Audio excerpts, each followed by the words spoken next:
Good evening, welcome to ITV News. This is Wednesday's calendar on the day the King, along with his soon-to-be Queen, met the people of Malton.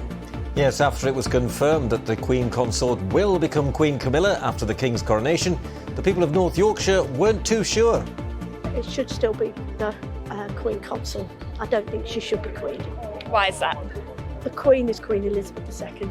I think it'll take a long time to stick. I think the society's probably got used to known as the Queen Consort. More from Malton shortly. Plus, we'll be looking ahead to their big visit to York tomorrow, but also on the programme tonight. Our health service's greatest disaster. As the Contaminated blood inquiry delivers its latest findings, we hear from the loved ones left behind. My dad never met his grandchildren. He should have been there for that. I will always think that he should have been the one to walk me down the aisle. And they say when it rains, it pours. That's certainly the case for today, but our eyes and our focus to the bank holiday. What happens to our weather story then? Join me later and I'll let you know.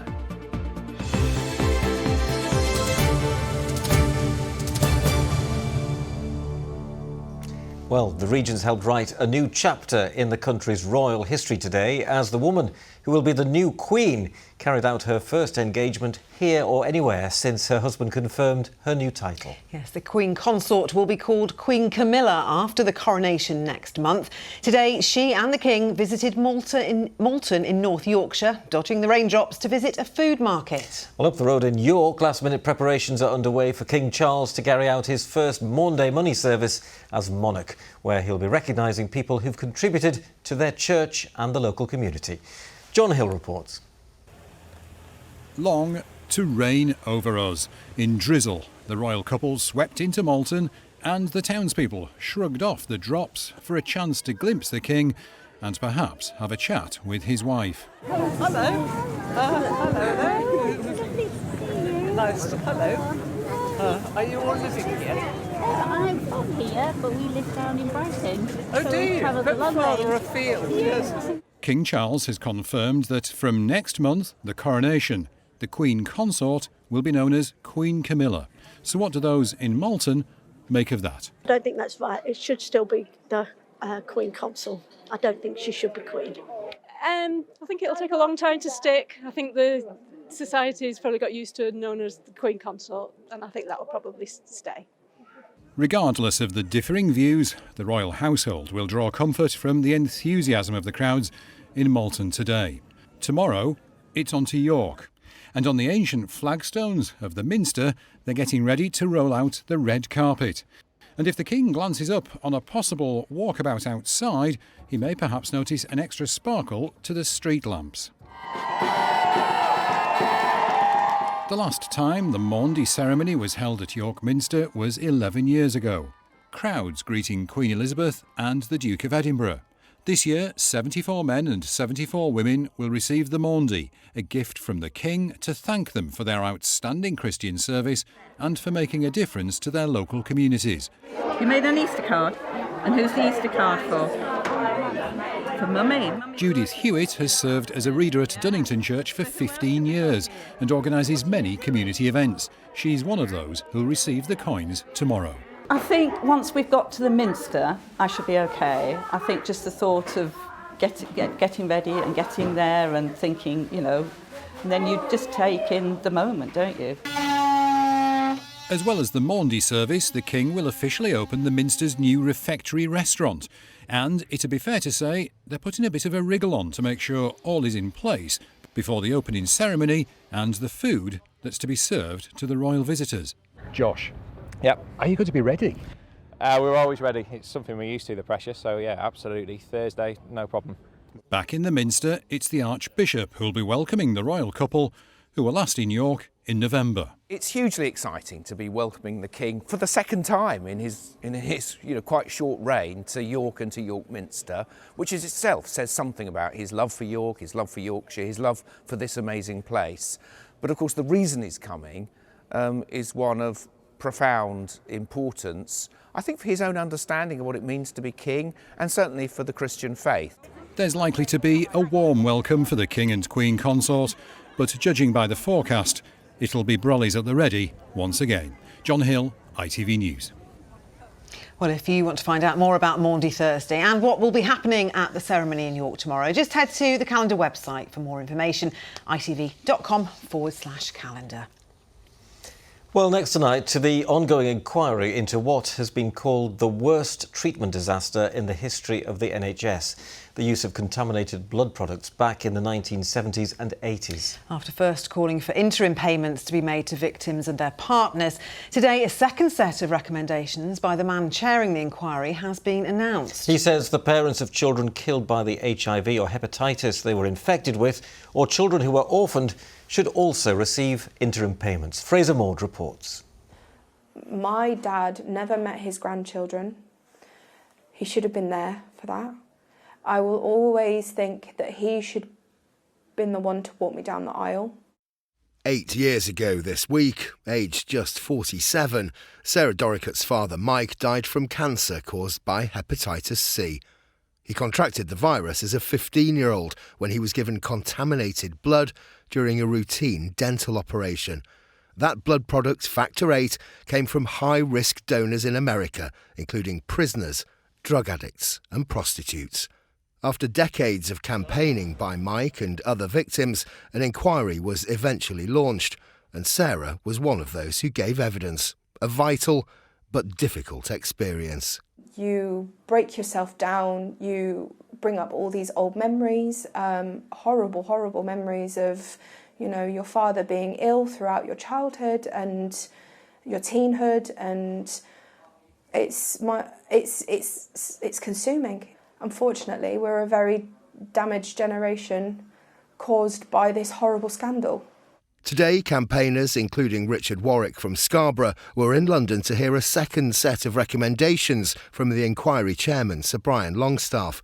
They include interim compensation payments of £100,000 for children orphaned by the scandal and for parents who lost children, as well as the provision of psychological support. It must be right, not only to recognise people's losses through compensation, but also to provide the specialist psychological support not offered over several decades to people infected and affected. The problem now is that it's down to the government, it's down to their willingness to fulfil those recommendations and to do right for the people that have been so badly affected and infected. At present, people like Sarah and her sister won't receive any financial compensation. That may change following the conclusion of the inquiry, but for now, justice for her father is still her main priority. Fraser Maud, ITV News, Cleckheaton. Well, you're watching Wednesday's calendar, and still to come on the programme tonight. How's that? We look ahead to tomorrow's start of the cricket season when Yorkshire begin their quest to get back to the top flight. Plus, we'll be doffing our caps to those scorers and other volunteers right across our region, helping the grassroots game to flourish. But first, the campaigning widow of a man killed on a so-called smart motorway section of the M1 in South Yorkshire today reacted angrily after the latest inquest into another death said a pensioner died as a result of a road collision. It comes 2 years after a similar inquest into the death of Jason Mercer, who died on a stretch of the M1 just north of Sheffield. Since then, his widow Claire has campaigned to get smart motorways scrapped. Martin Fisher has been in court for us. Claire Mercer arriving for another inquest into another death on the smart motorway that runs through Derbyshire and South Yorkshire. This time it was Derek Jacobs who lost his life. A tyre blowout left him stranded in a live lane. Minutes later, his van was hit by another car. He died at the scene. Claire Mercer has been representing his family. This has happened multiple times before. How can such similar incidents be ruled, unlawful killing 1 week and then road traffic accident the next week? It's not helping the overall picture. The overall picture of the number of people that are dying has been obscured anyway, and this is just not helping. Since their inception, smart or all-lane running motorways have been controversial, taking away the traditional hard shoulder for stricken motorists to stop in. Today, Mr Jacobs' family reacted shortly after the verdict was announced. It won't bring my Derek back, but I never want another family to suffer in this way. like 98 other people have suffered as well. I'm not the only one suffering, you know, and it will go on and on and on. And really now the government need to step in and do something, don't they, and stop it. The court heard from Derbyshire Police collision investigator Sergeant Paul Moorcroft, and he said that the car that collided with Mr Jacobs' vehicle, a red Ford Ka, was driven by a Mrs Jean Scripps, and he said she had around 5 seconds to react before the collision, which he said she failed to do so. Then he was asked by Assistant Coroner Susan Evans, had there been a hard shoulder, would this accident have occurred? He replied, no, it was highly unlikely this accident would have occurred. We have to look at the all-lane running aspect. A stationary vehicle is not something a motorist is expected to be confronted by. In 2021, a Sheffield coroner ruled Claire Mercer's husband Jason had been unlawfully killed and contacted the Secretary of State over concerns over the safety of smart motorways. Another who lost her life on the same section of road was Nargis Begum in 2018. The ability to reach the hard shoulder at any time a driver has a problem is vital, because if your car is broken down, you can't drive it to an emergency refuge area, even if it's only 10 yards away. Highways England said crash detection systems had been improved since Mr Jacobs' death in 2019. They added, it is vitally important to learn lessons from every road traffic collision, and we will continue to build on the work and safety improvements already underway, taking all the necessary steps to help drivers and passengers feel and be safe. Smart motorways remain running every day in our region, and so does the opposition to them. Martin Fisher, ITV News in Chesterfield. A man who told a child it had to happen as he attacked him with a knife has been found guilty of attempted murder. 41-year-old George Yates from Beckwithshaw near Harrogate will be sentenced in June. Jurors heard how Yates tried to do the same to another child who managed to take the knife from him. Leeds Crown Court also heard how a passerby put their hoodie around the wound to stem the bleeding. Health officials believe that a rare disease carried by ticks is likely to be in the UK after the first case was confirmed in Yorkshire. The tick-borne encephalitis virus is already common in many parts of Europe and can cause a range of illnesses from flu to meningitis. After it was detected in our region last year, it's also thought to have been discovered in 3 other areas. The UK Health Security Agency says the risk to the public is very low. People can carry on doing their normal activities, particularly in the good weather. And it is really important to get out and about. If people are worried, then the advice is, particularly if you're walking through grassland or woodland areas, just to make sure you're wearing long sleeve tops or trousers. Well, after calendar, it's the ITV Evening News. Here's Lucrezia Millarini with details of what's coming up at 6:30. Coming up, Nicola Sturgeon's husband is arrested as part of a probe into the SNP's finances.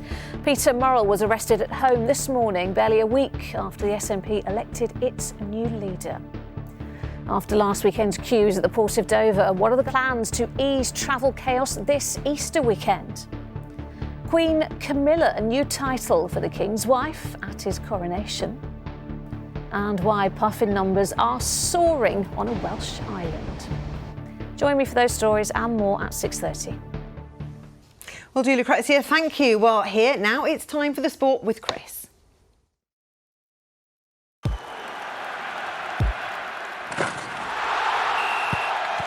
Zero Accounting Software sponsors ITV Regional Sports Report.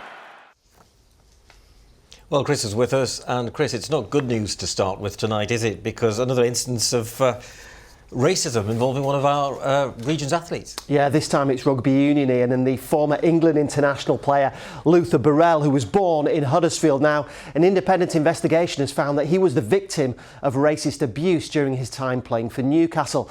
Last summer, Burrell told us at Calendar that he was subjected to comments about slavery and that racial comments had become normalised and was passed off as banter. Well, the investigation found his claims to be true on the balance of probability and suggested the game's governing body, the RFU, should consider conducting their own disciplinary investigation. I'm very happy that I have spoken out. I wouldn't have been able to walk away from the game having not You know, I have children. I have children's parents writing to me, telling me their stories. So I have to do it. I have to be the voice for them. Talking of whites, Yorkshire's cricketers will be getting theirs ready this evening for the start of the new season tomorrow. Yorkshire were relegated to Division 2 of the County Championship last year and will start the process of trying to regain their top flight status with a visit of Leicestershire to Headingley. West Indian batsman Shai Hope could make his debut after being signed today on a short-term overseas contract after new captain Shan Masood was called up by Pakistan. The second division is a tough place. There's some good teams in there. So we don't want to. We know there's going to be a lot of competition there, but we also feel like we've got a really good squad that can help us achieve our goal of getting out at the first attempt.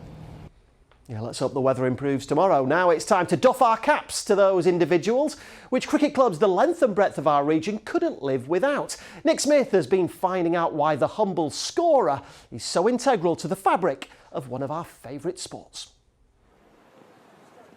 Cricket has one of the most complex scoring systems of any major sport, and it falls on the shoulders of some very dedicated individuals to tally it all up.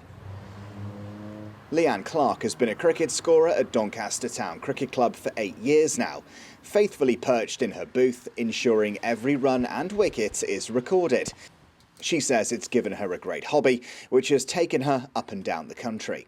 My partner plays cricket, so that's how I came involved with it, because I wanted to be involved doing cricket. As a scorer, you get to meet a lot of different people, you get to interact with different teams, I get to go to a lot of different grounds I've never been to as well. So I just enjoyed the whole aspect of it, because I like talking to people as well, especially when I'm in a scorebox.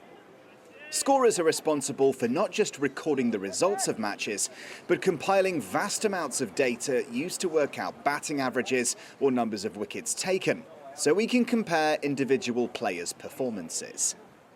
The comedian Andy Zaltzman will be familiar to many as a stats guru on Test Match Special, and says scorers have the noble honour of preserving facts and stats. Cricket scorers record the truth, but there is a deep, almost philosophical satisfaction in scoring a cricket game. And this world of so many competing versions of the truth, when you write down what's happened in a cricket match, you are creating a fact. And that is something we should cling to in this confusing world. So how does one become a cricket scorer? Well, it isn't quite as simple as turning up at your local cricket club with a notepad. This training session is being hosted by Sue Drinkwater, a scorer with decades of experience covering games from village level right up to county and international fixtures, giving these students the rundown of the various methods they can use, from traditional paper scoring from the decades gone by to modern apps which can do much of the legwork for you. I actually started scoring quite a while ago on paper, and people do prefer the traditional book. The cricketers like to look at a book, but this is just so much easier. It also gives you instant statistics, so they'll come off and they'll say, how many did I score? And if you've got the book, you've got to then add them all up for them while you're trying to watch the game, whereas the app will tell you straight away how many they scored. Every club needs a scorer, and it's a great way to be involved in the game because you are involved in every ball. If you're a batter and you're out, you may have a long wait before your next involvement. But as a club scorer, you're involved in the heart of it. And with the weather getting brighter and warmer, it means cricket season is fast approaching, and there's always an appeal for those unsung heroes to come forwards and volunteer to keep the score. Nick Smith, ITV News. Tell you what, it's changed a lot since my day. I spent many a happy summer's afternoon in Bradford League score boxes around the region. Pudsey St Lawrence second 11. My first real job, actually. Yeah? Real job. Oh, you got paid for it? Although he did just confess to us just off air a moment ago that he wasn't always quite spot on with those figures. Yeah. So it went wrong sometimes, did it? Yeah, maths was never my strong point, to be honest. But great for a scorer, great, brilliant. Good that you came to this job then. Exactly, yeah. It is maths. Now, just before we get the weather from Des, a reminder that the Royal Brollies have been out in Malton today as King Charles and Queen Camilla, as she is to be known, visited Yorkshire's food capital. They spent some time this afternoon wandering about the market town and got a warm welcome from local traders and crowds of people. As we mentioned earlier, they'll be in York tomorrow, where the King will hand out the Monday money, and we'll bring you coverage on tomorrow night's calendar at 6. And if you're going down there to see them, well, why not send us some of your pictures if you take any? Our email is calendar@itv.com, and we'd love to see them, wouldn't we, Lisa? We would. Plenty of pictures being taken there in Malton today. Certainly, yeah. What will the weather be like? Here's Des to let us know. Good visibility on the horizon. TUI sponsors ITV Yorkshire Weather. Well, if yesterday's weather was the yin, today certainly was the yang, cloudy and damp. The question is, are we going to see an improvement as we head into the next couple of days? First of all, I've got this fabulous photo to show. It's been sent in by Daniel from Featherstone. Featherstone came to national attention all the way back in 1893 when there was a national lockout of mine workers due to the overproduction of coal. But like I say, today without a doubt was cloudy and wet. Did see a bit of a moderate breeze pushing over us. Got some good news as we head into Friday, Saturday and Sunday, and it really is down to this area here of high pressure that's starting to develop in. You can actually see this occluded front, that's an amalgamation of cold front and warm front, trying to give us some more unsettled weather, but you can see as it hangs around, it allows this system to fade away. So Friday, Saturday and Sunday certainly improving, decent spells of brighter weather coming through. So when it comes to our weather story for tonight, what exactly is happening? Well, the rain that is already on top of us stays with us until the small hours, and then towards the far west it does start to eve, but it really does leave behind an overhang of low cloud. So towards the hills you can expect some fog, maybe even some mist to lower levels. Temperature wise, very mild actually, 8 degrees, so we only lose a couple of degrees off the daytime temperatures. We'll get into tomorrow. We've got that rain towards the north, but I think the main story about tomorrow is any showers are going to prove quite sharp and heavy, rumbles of thunder, maybe even some localised issues. Again, it's going to be a cloudy day, and those winds are coming down from the north.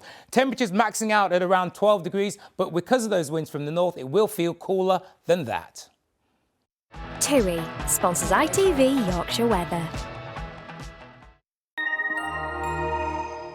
Weather with a little history lesson thrown in as well. I was going to say, you don't just get the forecast, you get some fascinating facts. Certainly do, don't you? Well, look, if you are going to York tomorrow, I hope the weather is good for you, and I hope you do enjoy yourselves and send us a picture. Yeah, that's it from us, though, for the moment. I'll be back at 10:30. The ITV News is coming up. I'll see you later. Good night.